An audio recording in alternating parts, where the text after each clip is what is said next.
कि नेता हमारा कितना झूठ बोलता है। नेता हमें डरा करके हमसे वोट लेता है। वो क्या बोलता है कि अगर तुम हमको वोट नहीं दोगे तो तुम्हारी जिंदगी खतरे में पड़ जाएगी, तुम्हारा मुस्तकबिल खतरे में पड़ जाएगा, इस्लाम खतरे में है। हम आज 50 साल से सुनते हुए आ रहे हैं, इस्लाम इज इन डेंजर, इस्लाम खतरे में है, इस्लाम खतरे में है, इस्लाम खतरे में है। जो मौलाना बोलता है इस्लाम खतरे में है, यकीन जाने कि वो मौलाना सच नहीं, वह झूठ बोल रहा है। जो नेता बोलता है इस्लाम खतरे में है, वह नेता झूठ बोलता है। ये क्यों नहीं बोलता नेता कि हमारी नेतागिरी खतरे में है, हमारी पॉलिटिक्स खतरे में है, हमारा एमपी का पोस्ट खतरे में है, हमारी पार्टी खतरे में है, या बोल मेरी पार्टी खतरे में है। हम जिस तरह से वो अपने लोगों को डराता है हमसे और हमारे खिलाफ नफरतों की आग लगाकर वो अपना वोट लेता है, उसी तरह हमारे भी कुछ लोग हैं जो शराब में डूबा हो, एक वक्त की नमाज ना पढ़ता हो, जो दिल्ली में जीतने के बाद 5 स्टार होटल में रंगरलियां मनाता हो, ये हमें आके मजहब के नाम पे हमसे वोट लेता है कि हम मुसलमान हैं, तुम हमको वोट दो। मुसलमान के नाम पे उसको वोट दिया जाएगा जो मुसलमान होगा, कंप्लीट मुसलमान होगा, जो मुस्तफा का होगा, जो कुरान हदीस का होगा, जिसको देखने के बाद लगेगा ये मुसलमान है। सिर्फ एक बिन लेबी लग गया मुसलमान है, बाकी सारा काम मुशरिकीन जैसा है, उसको वोट दिया जाएगा। वोट नहीं दोगे तो बोलेगा तुम्हें काट दिया जाएगा, तुम्हें मार दिया जाएगा। इस्लाम खतरे में है, मुसलमान खतरे में है। मैं बताऊंगा कुरान करीम क्या कहता है, मुस्तफा की हदीस क्या कहती है, और ये नेता क्या बोलता है। और झूठ बोलवी अगर बोलता है कि इस्लाम खतरे में है, वह झूठ बोलता है। कुरान करीम साफ लफ्जों में कह दिया है, युरीदून लियुत्फिउ नूरल्लाहि बिअफ़वाहिहिम वल्लाहु मुतिम्मु नूरी। अल्लाह कहता है ये मुशरिकीन, ये कुफ्फार अपने मुंह से इस्लाम का चिराग बुझाना चाहते हैं, अल्लाह उस नूर को पूरा करना चाहता है। जो अल्लाह उसे पूरा करना चाहता है और ये उस नूर को बुझाना चाहते हैं। बंदों का चाहा हुआ होगा या अल्लाह का चाहा हुआ होगा।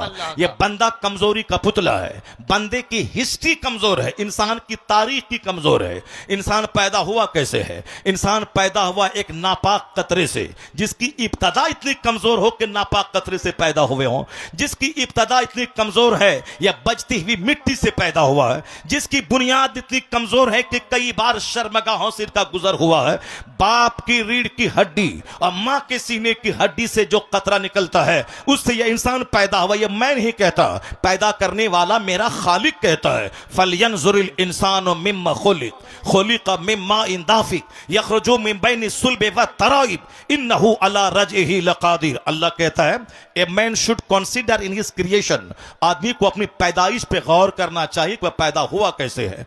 अल्लाह कहता है वह पानी का कूदता हुआ कतरा मनी का, जो बाप की रीढ़ की हड्डी से निकलता है, मां के सीने की हड्डी से निकलता है, और वह बच्चादानी में पहुंचता है, और 4 महीने तक वह नुत्फा अपनी असल हालत पे रहता है। अगले 40 दिन तक, अगले 40 दिन में वह लोथड़ा बनता है, अगले 40 दिन में ढांचा तैयार होता है, अगले 40 दिन के बाद उसमें जान डाली जाती, 120 दिन के बाद उसमें जान डाली जाती है।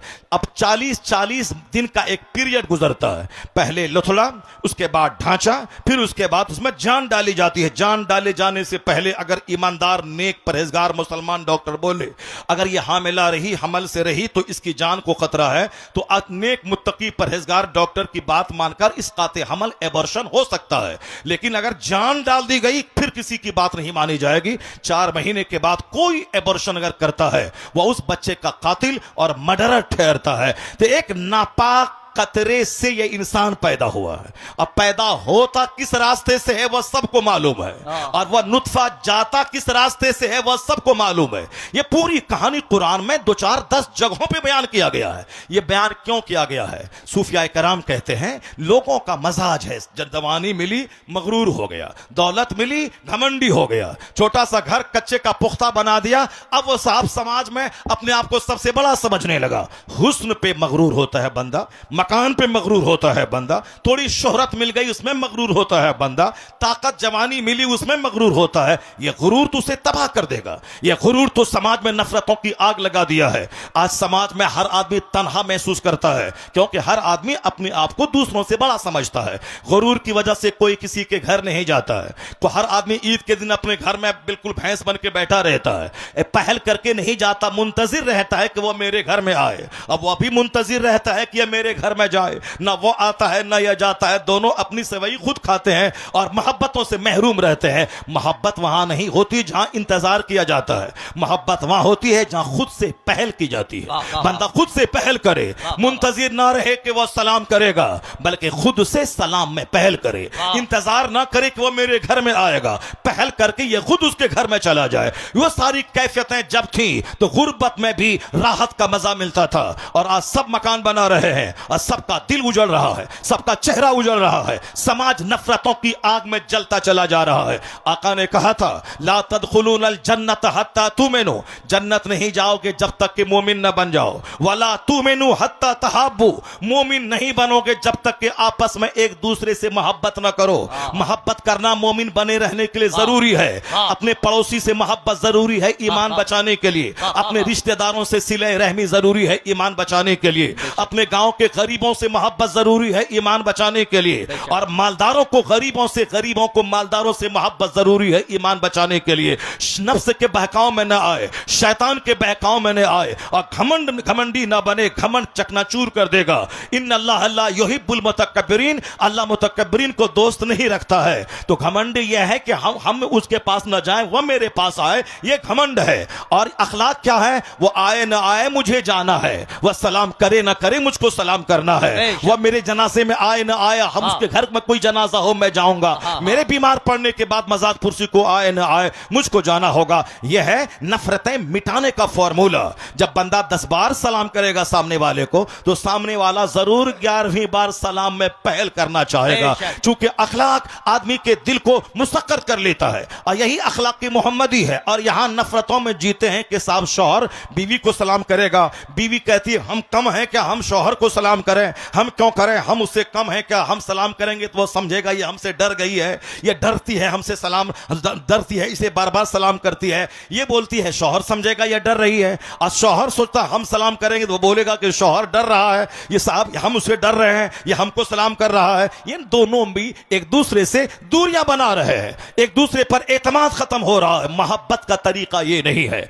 जब नफ्स की मानेंगे तो नफरत फैलेगी, अदावत फैलेगी, लेकिन जब निगाहों के सामने मुस्तफा को ले आएंगे तो नफरतों का खात्मा होगा, मोहब्बत बढ़ जाएगी। अब सिर्फ ये कहें मैं शेखुल हदीस हूं तो क्या हुआ, मैं शौहर हूं तो क्या हुआ, मैं मालदार हूं तो क्या हुआ, मुस्तफा से बड़ा कौन है दुनिया में? वही जाने ईमान वो है, असली ईमान वो है, रूहे ईमान वो है, कंज़े ईमान वो है। होते कहां खलीलो बिना काबो में ना, लौलाक वाले साहिबी ये सब तुम्हारे घर की है। कहां हमें दीन मिलता, कहां हमें कुरान मिलता, कहां खुदा की पहचान मिलती। ये सारी नेमतें मुस्तफा के सदके में मिली हैं। तो हुजूर को मॉडल मुस्तफा अल्लाह ने हमारे लिए बनाया है। नफ्स की मानेंगे तो गुरूर पैदा होगा, नफ्स की मानेंगे मियां बीवी में दूरियां पैदा होंगी, नफ्स की मानेंगे तो छोटे और बड़े में दूरियां पैदा होंगी। अगर मुस्तफा की मान गए, मुस्तफा को सामने ले आए, तो सामने ये आएगा हम बड़े या मुस्तफा बड़े।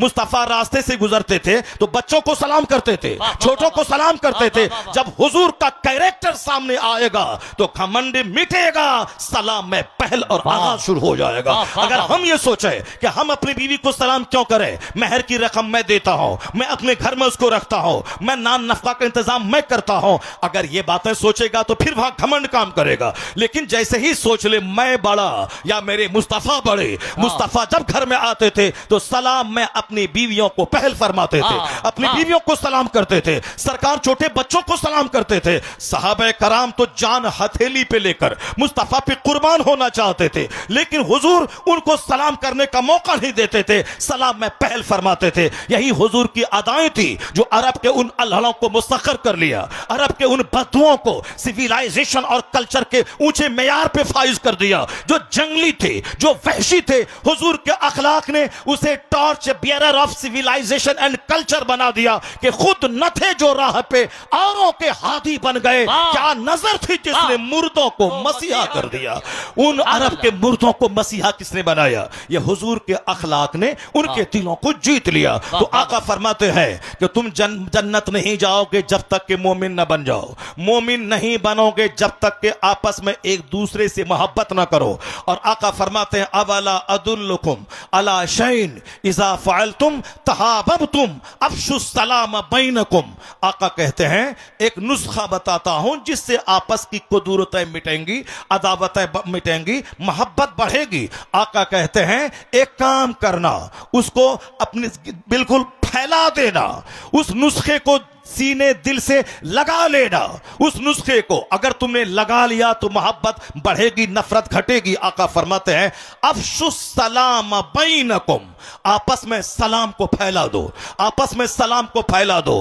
बड़ा छोटे को, छोटा बड़ा को, शौहर बीवी को, बीवी शौहर को, पड़ोसी पड़ोसी को, इमाम मुक्तदी को, मुक्तदी इमाम को, छोटा बड़े को, बड़ा छोटे को, जो भी साहिब ईमान मिले खूब सलाम कर, आपस में मोहब्बत पैदा हो जाएगी, आपस में दूरियां घटेंगी, मोहब्बतों का माहौल पैदा होगा। तो मोहब्बतों को पैदा करने के लिए घमंड का पुतला नहीं बनना है, बल्कि आजिज़ी और खाकसारी की तस्वीर बन जानी है। जब कोई निशानदेही करे कि आप ये गलत कर रहे हैं, घमंड का पुतला नहीं बनना है, बल्कि फौरी तौर पर एक्सेप्ट कर लेना है कि हाँ हमसे ये खता हुई है, अब अपनी खता की दुरुस्तगी कर लेनी, इस्लाह कर लेनी है। मगरूर हमेशा जलील होता है और आजिज़ो खाकसार हमेशा सुरखरू होता है। अल्लाह के रसूल कहते हैं जो अपने मन में बड़ा बनता है, अल्लाह उसे लोगों की निगाहों में खिंजीर और कुत्ते से बदतर बना देता है।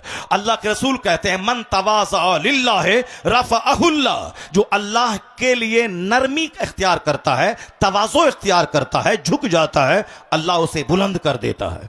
अब वो अपनी निगाह में तो छोटा होता है, लेकिन लोगों की निगाहों में अल्लाह उसे मुअज़्ज़म और मोहतरम बना देता है। और जो अपने मन में बड़ा बनता है कि मेरा घर, मेरी बिल्डिंग, मेरी गाड़ी, मेरी बीवी, मेरी बेटी, मेरा दामाद, मेरा नौकर, मेरा चाकर, मेरी नौकरी, मेरी फैक्ट्री, मेरी मुलाजमत, मेरा मॉल, मेरा मार्केटिंग कॉम्प्लेक्स, मेरा मेरा मेरा, मैं जो करता रहता है, तो अपने मन में तो बड़ा बनता है कि मेरे से अच्छा गांव में कौन खाता होगा, मेरे से अच्छा गांव में किसके घर में टाइल्स लगा होगा, मेरे से अच्छा ग्रेनाइट कौन लगाया होगा, मेरे से अच्छी गाड़ी कौन चलता होगा। मैं तो हुजूर क्या कहते हैं कि जो अपने मन में बड़ा बनता है, अल्लाह उसे फी आयुनि नास, in the eyes of people, लोगों की निगाहों में उसे खिंजीर और कुत्ते से बदतर बना देता है।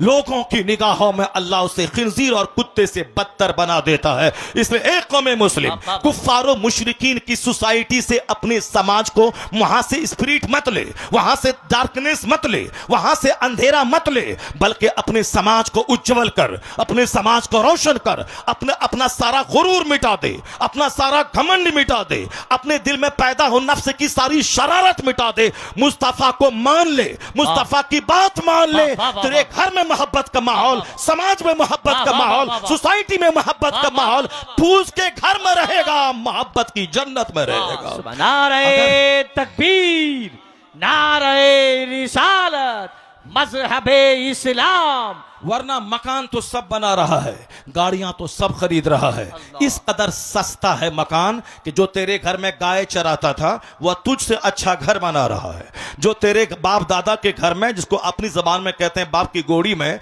जो बैल के लिए घास काटता था, आज वो बुलेट पे चल रहा है, 7 लाख के बुलेट पे।